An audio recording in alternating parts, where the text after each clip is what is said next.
Hello students, in our last video we discussed about proof of Cauchy integral test. Now let us do some numerical based on Cauchy integral test. So numerical 1, test the convergence of series summation n1 to infinity n e to the power minus n square. So let an is equal to n e to the power minus n square. Cauchy integral test में हमने एक function construct करना था F x, किस तरह से, such that f of n will be equal to a of n. इस तरह से पहले हमने एक फंक्शन चूज करना है और फिर उसके बाद क्या करना है, उस फंक्शन को monotonic increase decreasing with for all values of x greater than और equal to 1 and non negative ये शो करेंगे.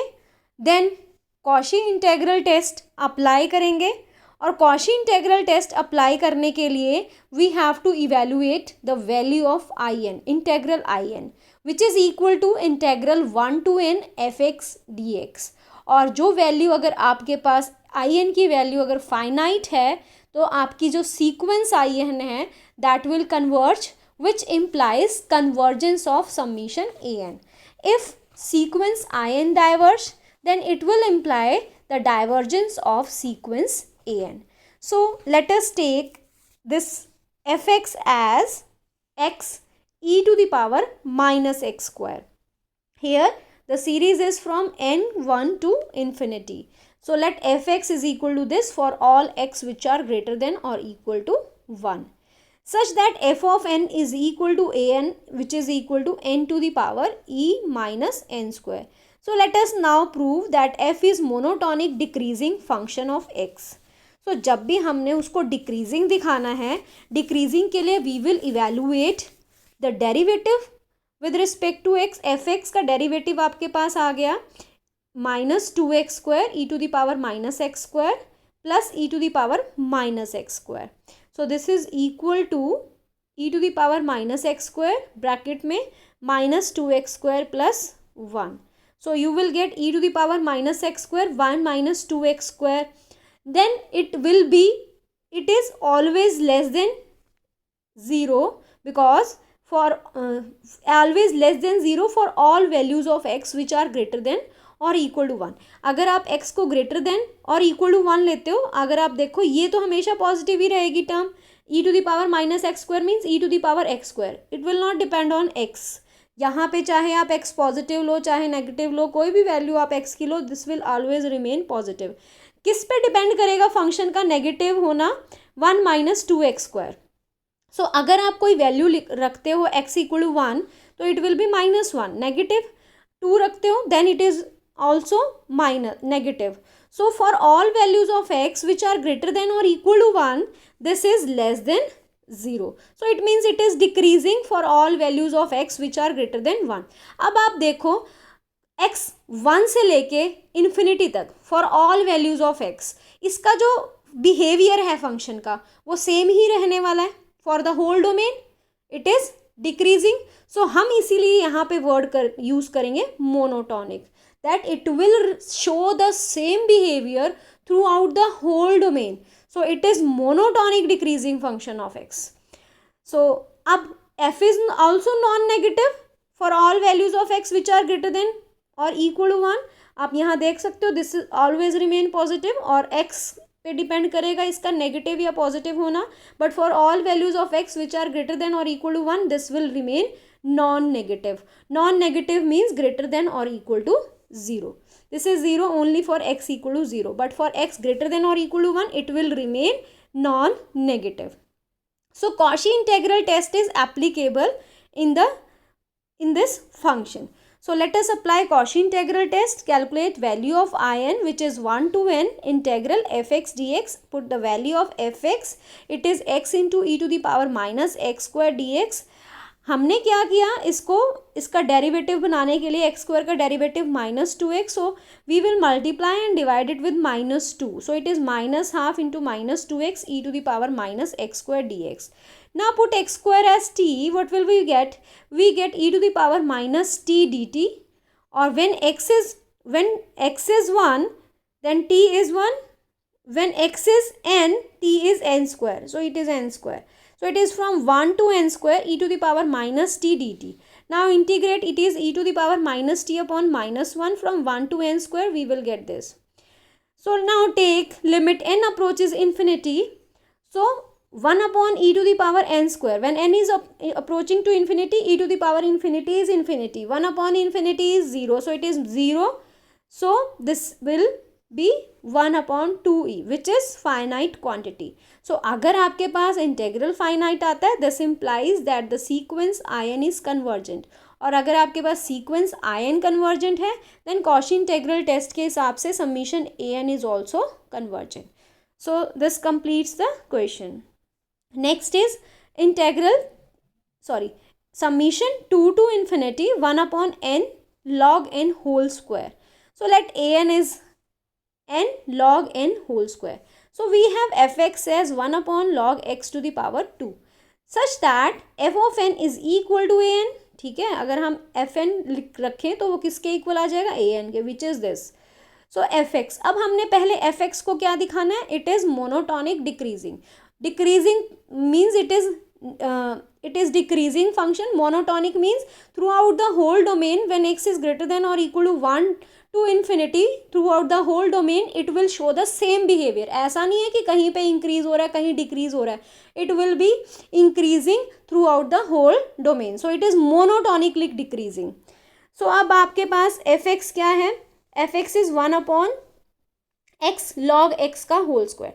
स्टूडेंट जब भी आपके पास x की टर्म्स और log के साथ x जो हैं डिनोमिनेटर में हो तो हमें डेरिवेटिव लेने की ज़रूरत नहीं पड़ेगी, because we can always assume that for all x greater than और equal to 2 we have this relation that x1 is less than और equal to x2.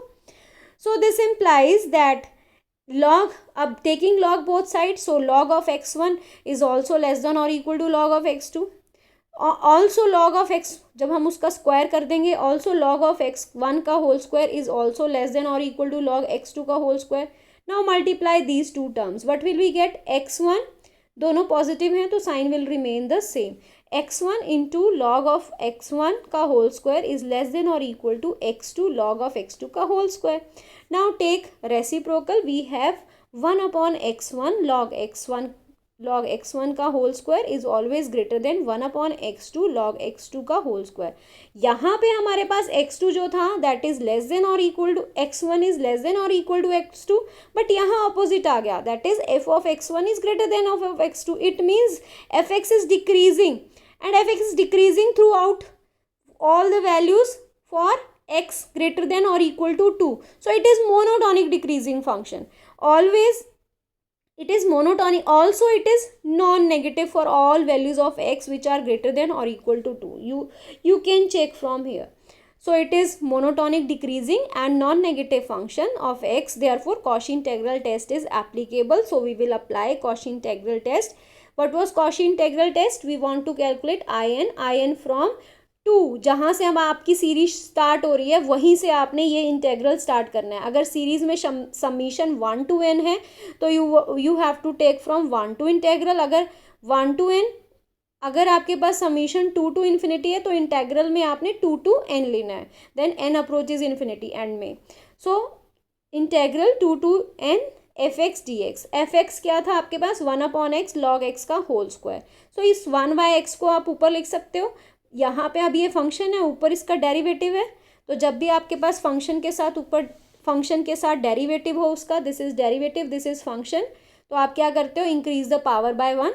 So it is log x minus 2 + 1 upon minus 2 + 1. ठीक है, ये आपने formula लगाया. If you have f x to the power n और साथ में f dash x का इंटेग्रल आपने निकालना है, तो आपके पास फॉर्मूला क्या बन जाएगा, f of n + 1x upon n + 1, अगर आपके पास फंक्शन के साथ उसका डेरिवेटिव प्रेजेंट है.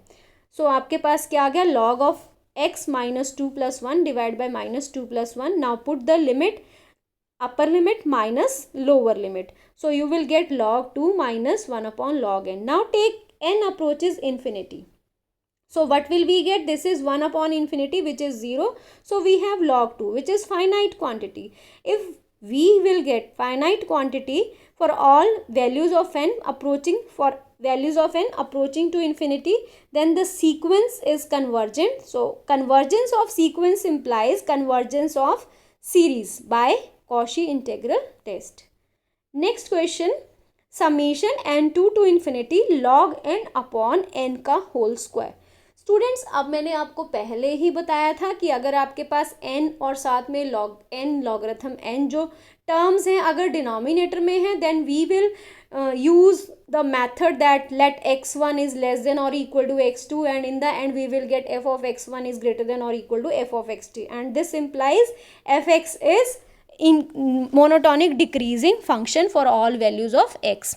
But here we have log x in numerator, so what we have to prove that this is decreasing function, उसके लिए हमें इसका डेरिवेटिव लेना पड़ेगा. क्लियर? सो आपके पास let fx is this the same log x upon x का whole square such that f of n is equal to an आपके पास क्या है, log n upon n whole square. So this is an. So f dash x, so f dash x हमने कैसे लिया derivative, log x का whole square upon x square u square, this is v square, v as it is derivative of u minus u as it is derivative of v. So what will we get? We get 2x into log x common, 1 minus log x in the bracket, and here this is x cube. So आपके पास आ गया 2 log x upon x cube, 1 minus log x. So अब आपके पास हमने क्या देखना है कि ये फंक्शन जो है किन वैल्यूज ऑफ x के लिए नेगेटिव है. ठीक है, so this is less than 0, this is negative for all values of x which are greater than और इक्वल टू 3. ठीक है, जैसे ही आप यहाँ पे log 2 डालोगे it will positive, 1 minus log 3. सो ये हमारे पास ग्रेटर देन और इक्वल टू 3 के लिए ये तो आपके पास पॉजिटिव ही है, सिर्फ इस पे डिपेंड करेगा 1 माइनस लॉग एक्स की वैल्यू पे डिपेंड करेगा ये नेगेटिव किन वैल्यूज ऑफ एक्स के लिए होगा. So it is negative for all values of x which are greater than और इक्वल टू 3. सो अब एक्स ग्रेटर देन और इक्वल टू 3 से infinity for all values of x, इसका nature जो है वो सेम है. तो हमने इसको क्या लिख दिया, it is monotonic decreasing for all values of x which are greater than और equal to 3. It is also non negative. अगर आप इसको देखो it is non negative, log x upon x आप कोई भी वैल्यू डालो होल स्क्वायर है, it will remain non negative for all values of x which are greater than और इक्वल टू 3. सो अब जो कॉशी इंटेग्रल टेस्ट है वो आपका कहाँ से कहाँ तक एप्लीकेबल है, फॉर ऑल टर्म्स. एक टर्म आपने छोड़ दी है, सेकेंड वाली n इक्वल टू 2 वाली, सबमिशन n इक्वल टू 2 से स्टार्ट था and we have taken here x greater than और इक्वल टू 3. बट हमने पहले किया हुआ है, अगर आपके पास एक सीरीज कन्वर्जेंट है या डाइवर्जेंट है after living finite number of terms, तो उसमें उसके बिहेवियर में कोई फ़र्क नहीं पड़ेगा. अगर एक टर्म छोड़ के जो उसकी नेचर है, फाइनाइट नंबर ऑफ टर्म्स को अगर हम छोड़ भी दें और उसकी नेचर को स्टडी करें, जो उसकी नेचर है वही सेम रहेगी. सो इसमें फ़र्क नहीं पड़ता. अगर हम एक टर्म को छोड़ भी देते हैं और उसके बाद वो कन्वर्जेंट आती है सीरीज, तो वो कन्वर्जेंट ही रहेगी. अगर डाइवर्जेंट आती है डाइवर्जेंट ही रहेगी, but for finite number of terms. So it is from 3 to n derivative log x upon x whole square dx. Now we will integrate it using Eilert's.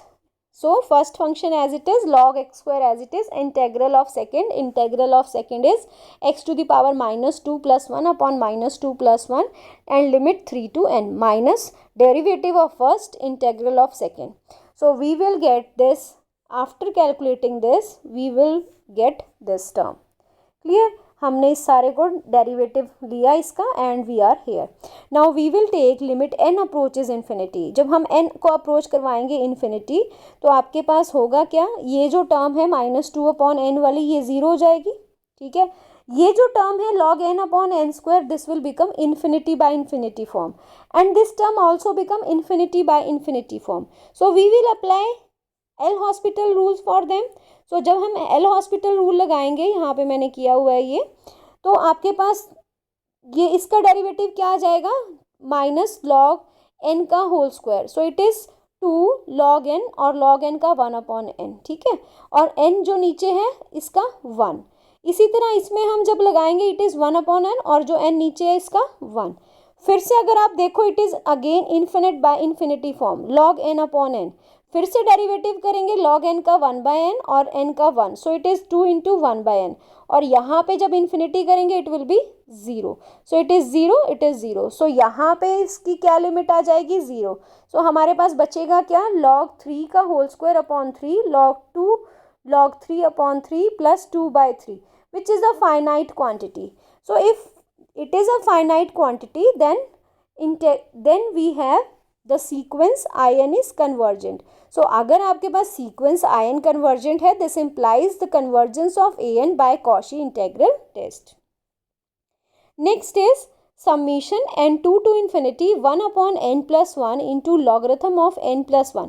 Student फिर से जो आपका logarithm और n की जो terms है वो सारी डिनोमिनेटर में है, so we will apply the method that let x1 x2 are all greater than और इक्वल टू 2, क्योंकि यहाँ 2 से स्टार्ट है series, then we will take reciprocal of the terms and prove that f of x1 is always greater than और equal to x2. ठीक है, हम तो ये वाला मेथड अप्लाई करेंगे, इसमें डेरिवेटिव नहीं लेंगे. So let F x is 1 upon x plus 1 log of x plus 1 such that f of n is equal to a of n. a of n is this the same term. So जो मैंने method आपको बताया था, let x1 is less than or equal to x2 for all x1 x2 which are greater than or equal to 2, because here the summation is from 2 to infinity. So अगर हम इसमें 1 add कर दें, this will not change the behavior. So x1 plus 1 is less than or equal to x2 plus 1. Taking logarithm both side will not change the behavior. So logarithm of x1 plus 1 is less than or equal to x2 plus 2. Now multiply these two terms will not also change the behavior. So it is x1 plus 1 into logarithm of x1 plus 1, x2 plus 2 into logarithm of x2 plus 2. Now take reciprocal, what will we get? The sign will get reverse. So here now 1 upon x1 plus 1 logarithm of x1 plus 1 is now greater than or equal to 1 upon x2 plus 1 into logarithm of x2 plus 1. So this is f of x1 and this is f of x2. So f of x1 is greater than or equal to f of x2, whereas x1 is less than or equal to x1 is less than or equal to x2 for all x1 x2 greater than or equal to 2. So it is monotonic decreasing function for all values of x which are greater than or equal to 2. Now Cauchy integral test is applicable. Moreover, the function is non-negative also for all values of x which are greater than or equal to 2. So Cauchy integral test is applicable. और terms कहाँ से integral कहाँ से कहाँ, from 2 to n. So it is fx dx integral 2 to n. So 2 to n integral क्या है, 1 upon x plus 1 log of x plus 1. सो ये जो आपके पास 1 अपॉन x प्लस 1 है, इसको हम ऐसे रीराइट कर सकते हैं, this is 1 upon x plus 1. सो नीचे आपके पास फंक्शन है, उसका डेरिवेटिव है ऊपर, तो आपके पास क्या होता है, अगर ऊपर f डैश x है और नीचे एफ एक्स है, तो इंटेग्रल किसके इक्वल हो जाएगा, log of F x. So log x plus 1, और आपके पास अपर लिमिट n है और लोअर लिमिट 2 है. सो इट इज़, एक बार आप n डालोगे minus upper limit minus lower limit. Now taking n approaches infinity we will get infinity. So in is divergent and divergence of in implies divergence of summation an by Cauchy integral test. Next question is summation n3 to infinity 1 upon log n log of log n to the power p. फिर से जो आपके पास terms हैं n की और log n की, वो denominator में है, तो आप यहाँ पे डेरिवेटिव लेने की बजाय वही मेथड फॉलो करोगे, let x1 is less than और equal to x2. Clear. So सबसे पहले let us choose fx. fx is 1 upon log x log of log x to the power p such that fn is equal to an for all n which are greater than or equal to now 3. So let x1 or x2 are greater than or equal to 3 such that x1 is less than or equal to x2. अब हम क्या करेंगे, logarithm both side will not change the behaviour. So log of x1 is less than और equal to log of x2. Then again multiply with log and taking pth power will not again change the behavior. Now multiply the 3 x into log x1 into log of x1 to the power p is now less than x2 log of x2 log of log x to the power p. Now reciprocate it. जब हम इसको reciprocate करेंगे तो आपके पास f of x1 क्या हो जाएगा, greater than or equal to 1 f of x2 for all x which are greater than or equal to 3. So this will imply that fx is monotonic decreasing function of x. Moreover, fx is also non-negative function of x for all values of x which are greater than or equal to 3. So Cauchy integral test is applicable. Now integral in कहाँ से लेंगे, integral from 3 to n fx dx. और आपके पास fx क्या है, fx is x log of x to the power p dx. Now put log of log x as z. Clear, इसको हमने z put कर दिया तो आपके पास dz क्या आ गया, लॉगरिथम की डेरिवेटिव 1 अपॉन log x का डेरिवेटिव 1 अपॉन x और x का derivative dx. When x is equal to 3 we have z as log of log 3. When x is n we have z as log of log n. So here we have dz z to the power p आ जाएगा ये, ठीक है, ये z to the power p और 1 upon x log x dx, ये जो total है इसको हम क्या पुट करेंगे, dz. So this is dz. सो आपके पास आ जाएगा dz z to the power p और लिमिट 3 की जगह log of 3 और n की जगह log of n, ठीक है ना. जब n x is equal to 3 we have z is equal to log of log 3. When x is equal to n we have z is equal to log of log n. Now take derivative of z to the power p. So it is z p to the power minus z to the power minus p plus 1 upon minus p plus 1. Now upper limit minus lower limit. So आपके पास log in आ गया, this 1 upon 1 minus p log of log n to the power p minus 1 log of log 3 p minus 1. अब students जब तक तो ये p minus 1 denominator में रहेगा तब तक तो जब n अप्रोच करेगा इन्फिनिटी ये 0 हो जाएगा, सिर्फ we are left with this term, ठीक है. अगर डिनोमिनेटर में है n and n approaches infinity this will we get 0, 1 upon infinity is 0. But अगर ये न्यूमरेटर में चला गया फिर अगर n न्यूमरेटर में चला गया और when n approaches infinity it will become infinite. तो it will now depend on values of p. If p minus 1 is greater than 0 means if p is greater than 1 तब तो ये डिनोमिनेटर में रहेगा और हमारी फाइनाइट वैल्यू आ जाएगी. जैसे ही p माइनस 1 जो है वो लेस देन 0 होगा, that is p less than 1 होगा, ये आपके पास कहाँ चला जाएगा, न्यूमरेटर में चला जाएगा और इनफाइनाइट वैल्यू आ जाएगी. So it will now depend on p greater than 1 or p less than 1. And now we have to also check what happens when p is equal to 1. So let us now calculate. So case 1, when p is greater than 1, this implies p minus 1 is greater than 0. It means it will remain in denominator and this will approach to 0 when n approaches to infinity. Clear? So we have left with this, only this term, that is 1 upon p minus 1 logarithm of log 3 to the power p minus 1, which is finite. So if this is finite, then in is convergent and convergence of in implies convergence of an. So by Cauchy integral test, an is convergent for p greater than 1. When p is less than 1, then p minus 1 is less than 0. So it means that this will now come in numerator. क्योंकि अगर ये power negative हो गई तो ये numerator में आके positive होगी. तो आपके पास क्या होगा, when n approaches infinity, it will become infinity. ठीक है. So it is divergent and divergence of in implies divergence of an. So by Cauchy integral test, the series is divergent for all p less than 1. Now what happens when p is equal to 1? We have to again calculate the integral. So integral में अपने यहाँ पे z 1 upon z, क्योंकि यहाँ पे p 1 हो गया. So integral of 1 upon z is log z और हायर पावर आपके पास अपर लिमिट है log of log n और लोअर लिमिट है log of log 3. So it is log of log n and minus log of log 3. Now when n approaches infinity, this will become infinite. So what will we get? We get infinity. So if this is infinity, then in is divergent. So अगर आपके पास in divergence है, divergence of in implies divergence of an.